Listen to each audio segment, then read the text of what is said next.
The sky above Seoul turned purple at exactly 3:17 p.m. on a Tuesday. No one noticed at first. Captain Ta Woo Kim certainly didn't.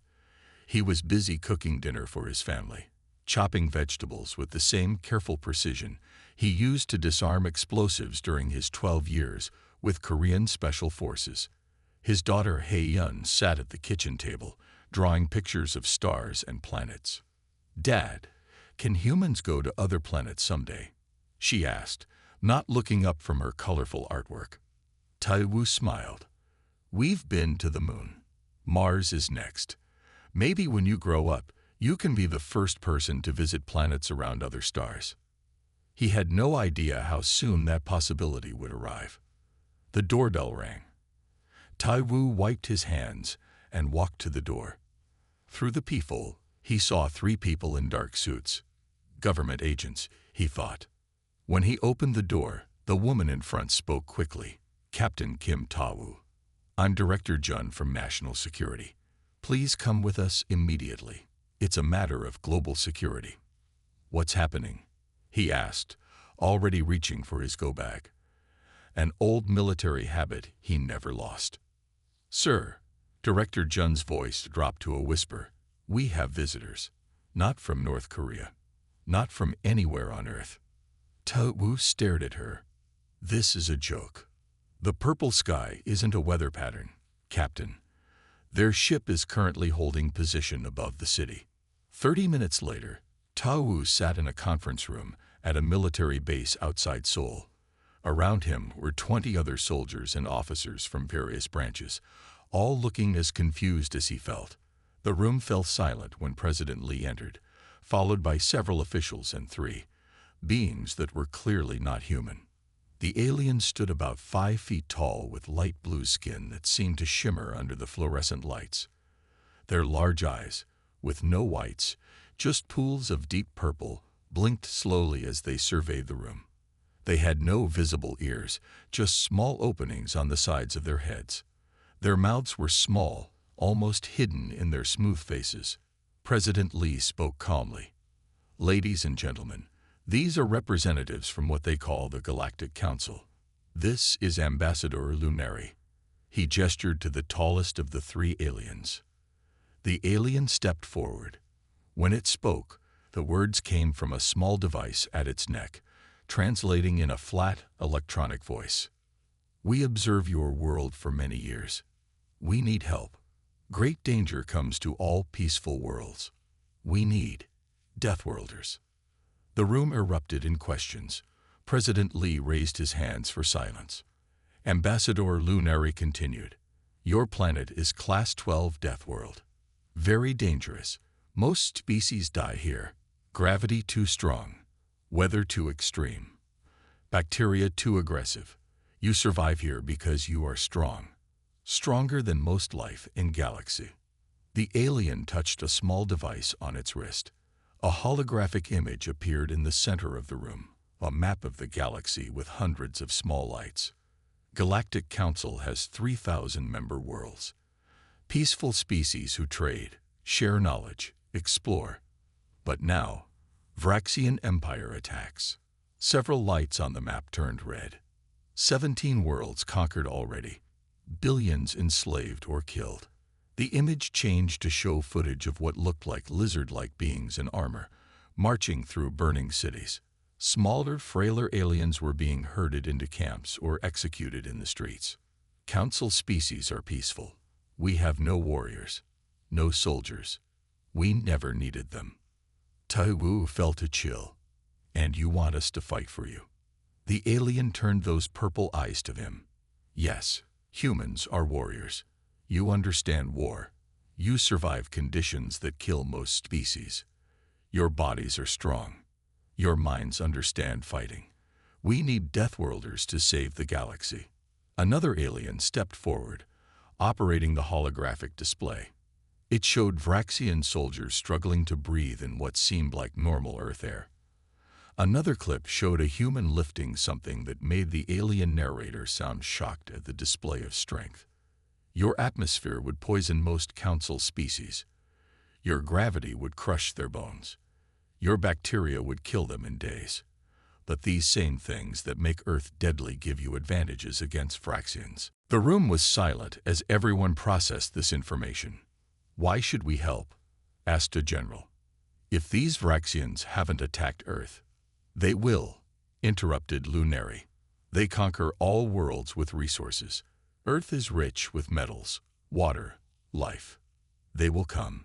Better to fight them far from your home than wait for them to reach Earth. President Lee looked at the gathered military personnel. We've verified their technology is real. Their ship contains materials not found on Earth. Their knowledge of our solar system includes details our scientists are only beginning to discover. I believe they're telling the truth. Towu raised his hand. What exactly are you asking of us? Lunari turned to him. Soldiers, teachers, leaders who understand warfare. Council will provide ships, technology, resources. Humans provide the fighting force that can survive where we cannot. How many soldiers would you need? Asked Tawu. As many as possible. Vraxian Empire has millions of warriors. The meeting continued for hours. Scientists explained what they'd learned about the aliens' technology. Intelligence officers shared assessments of the threat. Military leaders debated the risks and benefits of an alliance. Finally, President Lee called for a break. Tawu stepped outside for fresh air, looking up at the purple sky where alien ships now visibly hovered.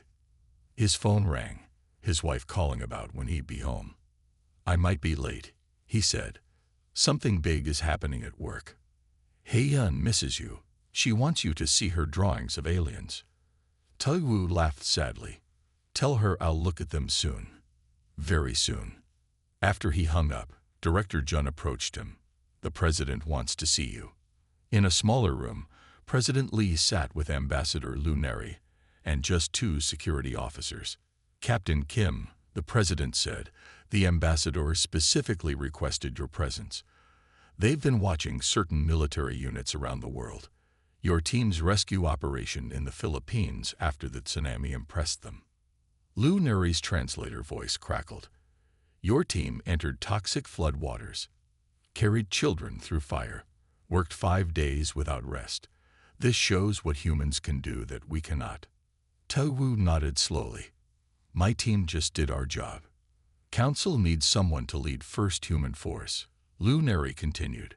Someone who understands protecting the helpless. The president leaned forward. We're forming an international task force. Volunteers from special forces units worldwide. They'll need a commander they respect, someone with combat and humanitarian experience. I'm recommending you. Tawu felt the weight of the galaxy on his shoulders. Sir, I have a family. Everyone on Earth has someone they love, Captain, the president said quietly. If these Vraxians are coming, I'd rather face them out there than wait for them to reach our doorstep. Tawu thought of Hei-yun's drawings of stars and planets, of a future where his daughter might never grow up if Earth became another conquered world. May I bring my family to the base while I consider this? He asked. 2 hours later, Tawu watched as Hei-yun stared in wonder at Ambassador Lunari. The alien seemed equally fascinated by the human child, especially when Hei-yun fearlessly offered her drawing of stars. You like stars? The translator voice asked. I want to visit them someday. Hei-yun replied. Maybe you will, Lunari said, if your father helps us. That night, after Hei-yun was asleep, Tawu and his wife Sun-young sat in the base's guest quarters, talking quietly. They're asking too much, Sun-young said, fighting someone else's war across the galaxy. If what they're showing us is true, it will be our war eventually, Tawu replied. I keep thinking about what my grandfather said about World War I, how he wished the world had stopped Hitler sooner. Sun-young took his hand. You've already decided, haven't you? Tawu nodded slowly. Someone has to go. Someone has to see if these aliens are telling the truth. Someone has to learn their technology, understand the enemy, and protect the helpless, she added with a sad smile. It's always been who you are. The next morning, Tawu stood before President Lee and Ambassador Lunari. "I'll lead the first team," he said. "On one condition. We start small. 100 volunteers, best special forces operators from around the world. We assess the situation, confirm what you're telling us is true, and report back to Earth before committing more forces." Lunary's head tilted. 100 is very small against millions. 100 is enough to learn how to fight Vraxians, understand your technology, and prepare a proper strategy. If this is a genuine alliance, we need to learn to work together before we can fight together. The alien considered this, then nodded. Wise caution. We agree. 3 weeks later, Captain Ta Woo Kim stood before 99 other soldiers from 28 countries, each a volunteer, each among the best special operators their nations could offer. "We're about to make history," he told them. "The first humans to leave our solar system. The first to fight alongside alien allies. The first to face an alien enemy." He paused, looking at the determination in their eyes. "They call us Deathworlders. They think that makes us dangerous. I say it makes us responsible. If we can survive where others cannot, then we must protect those who need protection. Earth has seen enough conquerors. Let's show the galaxy what humans really fight for." As the alien ship prepared to depart, Ta Wu held his family one last time. "Come back to us," Sun Young whispered. "I will," he promised. Hei Yun handed him her newest drawing, Earth with a shield around it. "To protect us while you're gone," she explained. Ta Wu carefully folded it into his pocket. "I'll be back before you know it," he said, hoping it wasn't a lie. The first 100 Deathworlders left Earth that night, their families watching the purple sky swallow the alien ships. The stars waited, and somewhere among them, the Helpless called. 6 months passed quickly. What began as 100 human soldiers grew to 10,000 volunteers from across Earth. They trained on a moon base in a distant star system, learning to use alien technology and understand their new allies. Commander Jaiho Park stood at the front of the command ship, looking at the blue-green planet below. Kestra was a peaceful world with 3 moons and vast oceans. Now it was a Vraxian slave colony. "The Vraxians have 5 main bases," Jaiho said, pointing to a holographic map. "They have about 20,000 soldiers on the planet. The local Kestrans are being forced to work in mines and farms." Ta Wu, now a general, nodded. "The council ships will handle space combat and provide air support. Our teams will focus on ground operations." Dr. Sun Mi Lee, the mission's chief scientist, stepped forward.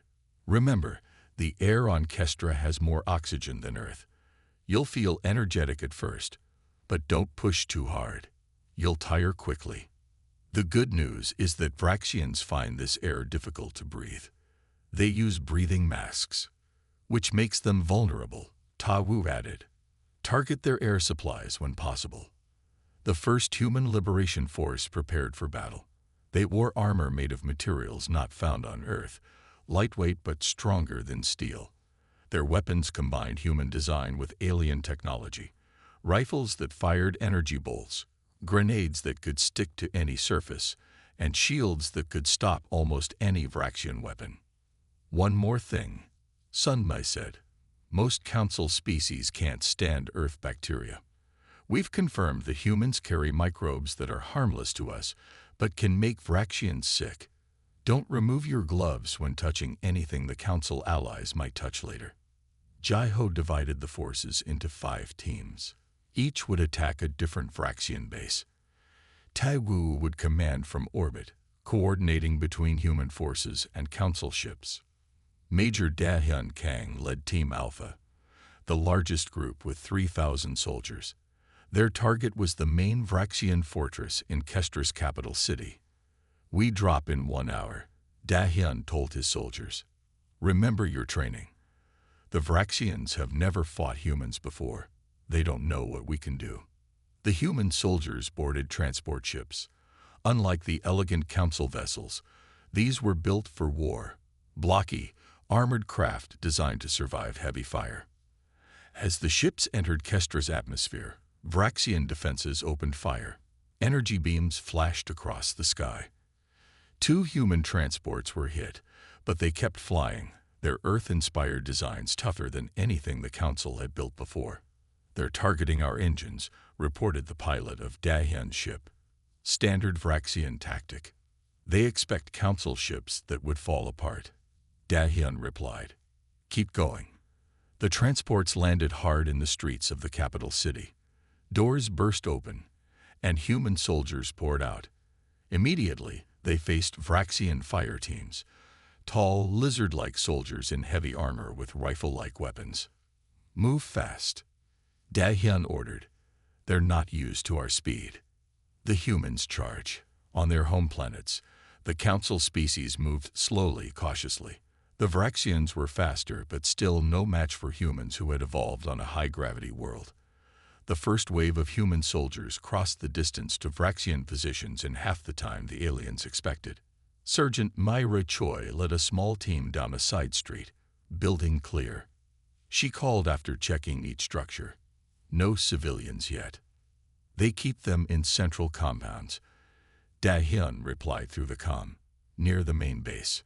The fighting intensified as they approached the fortress. Vraxian soldiers showed no fear, standing their ground even as human forces advanced. But their tactics revealed they were used to fighting enemies who retreated quickly, who couldn't handle prolonged combat. "They're not adapting," Jaiho observed from his command position. "They're fighting by their rulebook." "Change the rules," Ta Wu ordered from orbit. Jaiho smiled. "Initiate night operations." Special visors dropped over the human soldiers' eyes, giving them perfect night vision. The city's power grid shut down, plunging everything into darkness. The Vraxians panicked. Their species had poor night vision, and even with technology to help, they moved uncertainly in the dark. Humans, however, had hunted at night for thousands of years. Team Alpha pushed forward, taking block after block. Team Beta, led by Captain Hansel, attacked from the west, while Teams Gamma, Delta, and Epsilon hit targets across the city. "Civilian compound ahead," Myray reported. "Heavy guards." "Clear it," Dahyun ordered. "Priority is freeing the Kestrans." Myray's team moved silently through the darkness. The Vraxian guards never saw them coming. Within minutes, they'd reached the gates of a large camp where thousands of Kestrans were held. The Kestrans looked like tall, thin humans with pale blue skin and large, sad eyes. When Myray's team broke open the gates, the aliens cowered in fear. "We're not here to hurt you," Myray said, though she knew they couldn't understand her words. She removed her helmet, showing her human face, and tried to look friendly. A council translator, one of the few who could tolerate being near humans, hurried forward. "I will tell them you are allies," the small green alien said. It spoke to the Kestrans in a musical language. Slowly, the Kestrans emerged from their shelters. One approached Myray, reaching out a 6-fingered hand to touch her arm in wonder. "They have never seen beings who would fight for strangers," the translator explained. "In their culture, only family protects family." "Tell them Earth has a different idea," Myray replied. "We protect those who need protection." While Myray's team evacuated the civilians, the main battle reached the Vraxian fortress. Human soldiers used tactics the Vraxians had never seen. They climbed walls the aliens thought too high to scale, endured injuries that would kill Council species, and fought with a determination that shocked the enemy. "They're retreating to the central tower," Dahyun reported. "They've sealed the doors." "I have a solution," Sunmai said over the comm. She had joined a science team near the front lines. "Their doors are designed to keep out atmosphere they can't breathe. But Earth atmosphere won't kill humans." She passed Dahyun a small device. "This will fill their ventilation system with air similar to Earth's, higher carbon dioxide, more nitrogen, less oxygen. It won't kill them, but they'll be disoriented." Dahyun's team planted the device near an air intake. Within minutes, alarms sounded inside the fortress. Vraxian soldiers stumbled out, gasping through failing breath masks. The battle ended quickly after that. By dawn, all 5 Vraxian bases had fallen. The first human-led operation was a complete success. In orbit, Tau received reports from each team. Casualties, he asked. 137 wounded, 12 dead, Jaiho reported. Far fewer than expected. The Vraxians weren't prepared for us. They will adapt, Tau warned. Next time will be harder. A council ship docked with the command vessel. Ambassador Lunari floated into the bridge, wearing a protective suit to shield against human bacteria. Remarkable, the alien said through its translator. No council force has ever retaken a planet from Vraxians before. Your people are. It paused, searching for the right word. Extraordinary. Tau nodded. This is just the beginning. My soldiers fought well, but the Vraxians will learn. We need to prepare for a longer war. On the planet below, Mayray watched as Kestran children played in streets that had been battlefields hours before. One small alien child approached her, offering a flower-like plant. The translator nearby spoke. The child says you are like heroes from old stories, strong ones who come from beyond the stars to fight monsters. Mayray knelt down, accepting the gift. We're not heroes, she said. We're just humans. Perhaps that is the same thing, the translator replied. That night, as human forces secured the planet and council ships began bringing supplies, Tau called Earth. The United Earth Defense Force had proved itself. Now they needed more soldiers, more ships, more technology. The Vraxians control hundreds of worlds, he told Earth's leaders. Kestra is just the first. Now that we've shown what humans can do, the Vraxians will target Earth directly. We need to be ready. In his private quarters, Tau looked at his daughter's drawing. Earth with a shield around it. He taped it to his wall. One world free, he whispered. Many more to go. News of the victory spread across the galaxy. On thousands of worlds, oppressed people whispered a new word of hope. Deathworlders. The humans had come, and for the first time, the Vraxian Empire knew fear. On their throne world, the Vraxian Empress watched recordings of the battle. Her scales darkened with rage. What are these creatures? She demanded. They call themselves humans, her general answered, from a death planet called Earth. Destroy them, she ordered, before they destroy us. The war had only just begun. 1 year passed since humans first joined the Galactic War. What started with 100 soldiers had grown to over 2 million.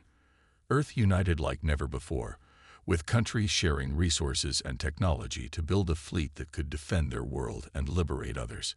General Ta Wu Kim now commanded operations across 3 sectors of space from his flagship, the EDS Protector. His hair had more gray than before, and a scar ran down his left cheek from a Vraxian blade, but his eyes remained determined. The Vraxians have changed their tactics, he told his officers during a briefing. They've studied us, learned our strengths and weaknesses. Major Da-Hyun Kang, now in charge of special operations, nodded. They no longer underestimate us.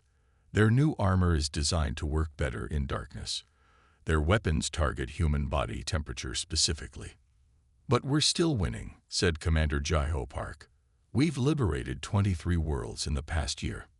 Dr. Sun Mi Lee, who had become the leading expert on Vraxian biology, pulled up a holographic map. Yes, but look at their movements. They're pulling back from these outer systems and strengthening their core worlds. I think they're planning something big. Togu studied the map. They're clearing a path to Earth. The room fell silent. Are you certain? Jaiho asked. I would do the same in their position. Ta Wu replied. Cut off the head of the snake. They know as long as Earth stands, we'll keep sending soldiers. He turned to his communications officer. Contact Earth immediately. Tell them to prepare for attack. But the warning came too late. 3 days later, while the Protector was halfway to Earth, the Vraxian fleet struck. 500 warships appeared in Earth's solar system, more than twice the size of any force they had used before. Earth wasn't defenseless. In the year since first contact, humanity had built orbital defense platforms, trained civilian militia, and positioned a home fleet of 100 ships. But they were outnumbered. All ships at maximum speed, Tawu ordered as his fleet raced toward home. We need to get there before the Vraxians break through. On Earth, the Vraxian attack united humans like nothing before. Old enemies fought side by side. Civilians volunteered by the millions. Every piece of alien technology was put to use. Sergeant Myra Choi was on Earth when the attack began, training new recruits at a base in the mountains. When Vraxian dropships landed nearby, she led 50 trainees against forces 3 times their size. They expect us to fight like other aliens, she told her nervous soldiers. Show them what humans do when protecting their home. The Vraxians had landed in the Himalayas, thinking the thin air and cold would weaken human resistance. They didn't understand that humans had lived in these mountains for thousands of years. Local villagers joined Myra's soldiers, guiding them through hidden paths and ambush points. They can't breathe properly up here, Myra observed as her team captured a Vraxian outpost. Their suits are working overtime. She examined a fallen enemy's breathing mask. The filters are clogging with ice crystals. Across Earth, similar battles rage. Vraxian forces landed in the Amazon rainforest, where the humid air and dense plants confused their sensors. They tried attacking from the oceans, not realizing humans had been waging undersea warfare for over a century. In Seoul, Hae-yun huddled with her mother Sun-young in a shelter beneath the city. Now 12 years old, she helped care for younger children while adults fought above. "Will Dad come home?" a small boy asked her. Hae-yun nodded confidently. "My father always comes back. All the human ships are racing to help us right now." Above Earth, the battle in space reached its peak. Human ships fought with desperate courage, but the Vraxian fleet pushed closer to the planet each hour. Earth's defense platforms fired constantly, their energy weapons cutting through Vraxian shields. Captain Hansol commanded one of these platforms. "Target their flagship," he ordered. "If we can take out their command, it might buy us time." His weapons officer, a woman named Seo-jin, locked onto the massive Vraxian vessel, firing main cannon. A beam of blinding energy shot from the platform, striking the Vraxian flagship.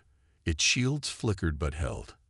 "They're returning fire," someone shouted. Hansol braced himself as Vraxian weapons hit the platform. Systems failed across the station. Emergency alarms blared. "Life support damage," Seo-jin reported calmly. "We have about 30 minutes of air." Hansol looked at his crew. "Can we still fire?" Seo-jin nodded. "Main cannon at 60% power." "Then we keep fighting," Hansol said. "For Earth." The platform fired again and again, even as its systems failed around the crew. They damaged 3 Vraxian cruisers before their weapons finally went offline. As oxygen levels dropped, Hansol sent a final message to Earth Command. "Platform 7 disabled. Vraxian fleet damaged but advancing. It's been an honor." Just as the Vraxian ships prepared their final assault on Earth, new signals appeared on radar. General Tawu's fleet had arrived, along with 500 council ships, the largest alien force ever to fight alongside humans. "All ships, engage the enemy," Tawu ordered. "Protect Earth at all costs." The battle turned as fresh human forces hit the Vraxian fleet from behind. Council ships, once considered fragile, now carried human-designed weapons and armor. They fought with new determination, inspired by their human allies. On the Protector's Bridge, Tawu received a transmission from a damaged defense platform. "General, this is Platform 7. Captain Hansol and crew. We're running out of air, but our sensors still work. The Vraxian flagship has a weak point in its rear shields. They diverted power to front defenses when you arrived." "Hang on, Captain," Tawu replied. "We're sending rescue ships, and thank you for the information." Tawu ordered 3 cruisers to target the weak spot Hansol had identified. Their combined fire broke through, severely damaging the Vraxian flagship. Across Earth, human forces pushed back against the ground invasion. Myre's team in the Himalayas captured a Vraxian commander, gaining valuable intelligence about their battle plans. "They didn't expect us to hold out this long," she reported after interrogating the prisoner. "They thought we'd surrender once they reached major cities." "They still don't understand humans," Tau replied from orbit. "We don't surrender when protecting our home." After 3 days of continuous fighting, the Vraxian fleet began to retreat. Their flagship was destroyed, half their ground forces captured or killed. The battle for Earth became the Vraxian Empire's first major defeat. As enemy ships fled the solar system, rescue teams raced to save survivors on damaged stations and ships. Platform 7's crew was found alive but unconscious, their survival a testament to human endurance. In the days that followed, Earth began rebuilding. The attack had caused great damage, but achieved something the Council thought impossible. It united humanity completely. There were no longer any countries holding back from the war effort. Earth was one world with one purpose. 2 weeks after the battle, Tau finally returned home. He found Sun Young and Hei Yun waiting at the landing pad. His daughter ran to him, no longer the small child he'd left behind years ago. "I knew you'd come back," she said, hugging him tightly. "I always will," he promised. That night, leaders from Earth and the Council met to plan their next move. Ambassador Lunari, who had fought alongside humans during the battle, spoke with new respect. "Vraxians made serious mistake attacking Earth," the alien said. "Now they face species fighting for its survival. Galaxy has never seen such force." Tau nodded. "The time for defense is over. We take the fight to them now." The next day, Myre was promoted to captain for her actions during the battle. As Tau pinned the new rank to her uniform, he gave her a special assignment. "I need you to lead a mission deep into Vraxian territory," he said. "Intelligence suggests they have a secret research base where they're developing new weapons. Find it, capture their technology, and bring it back." Myre accepted without hesitation. "When do we leave?" "Tomorrow," Tau replied. "The Vraxians are wounded but not defeated. This war is entering its most dangerous phase." As humans prepared for their counterattack, news of Earth's successful defense spread across the galaxy. On worlds still under Vraxian control, people who had lost hope began to resist again. The Deathworlders had proven themselves not just as warriors, but as survivors. And now, they were taking the fight to the enemy's doorstep. 5 years had passed since the aliens first came to Earth. 5 years of war across the stars. Captain Myra Choi stood on the bridge of her ship, the EDS Courage, as it approached the Vraxian throne world. Around her, 500 human ships prepared for the final battle.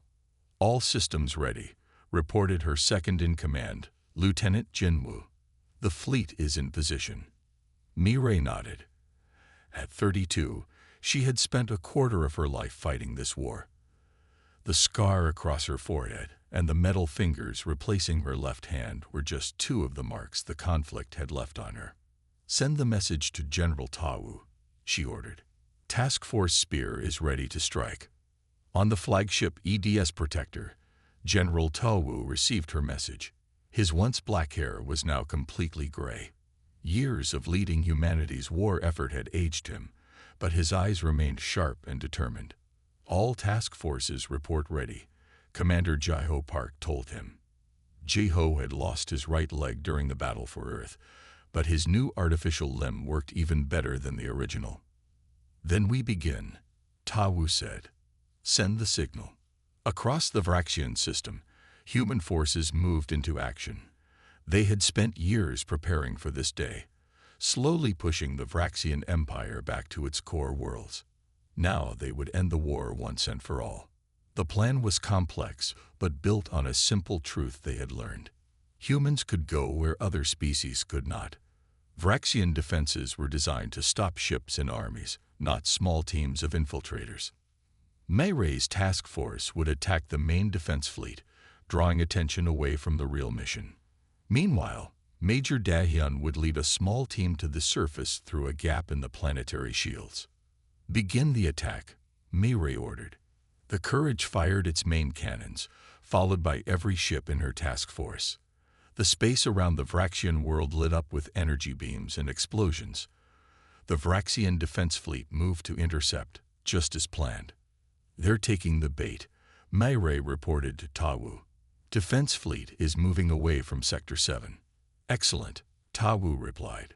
"Dahyun, you have your opening." Major Dahyun Kang led his team of 20 Special Forces soldiers toward the planet in a small, stealthy ship.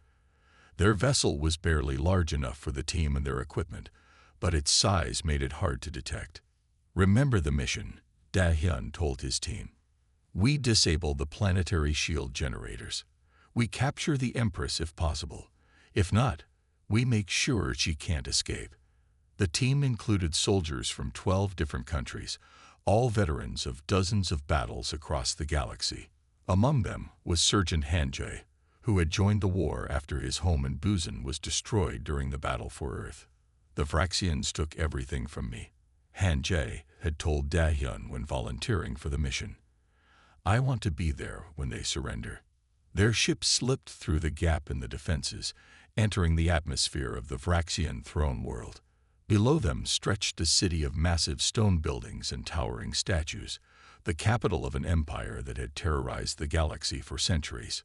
"Landing zone ahead," reported their pilot, a woman named Yuna.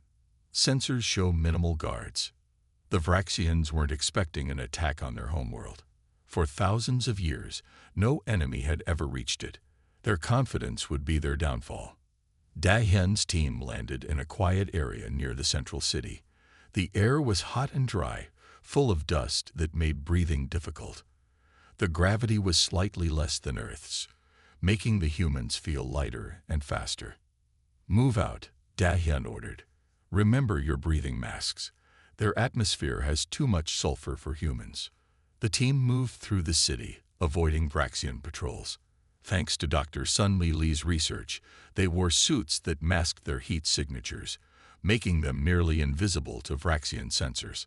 Above the planet, the space battle raged. Mayray's ships fought with controlled fury, damaging the Vraxian fleet, but being careful not to push them back to the planet too quickly. "Status report," Tawu asked over the secure channel. "We're holding them," Mayray replied. "2 ships lost, 7 damage. Vraxian losses are higher. Keep them busy for as long as possible. Dahyun needs time." On the surface, Dahyun's team reached the first shield generator. It was a massive tower of humming machinery, guarded by elite Vraxian soldiers. "Standard formation," Dahyun whispered. "Hanjae, take the left flank." The humans attacked swiftly. Their weapons fired special rounds designed by Sunmet specifically for Vraxian armor.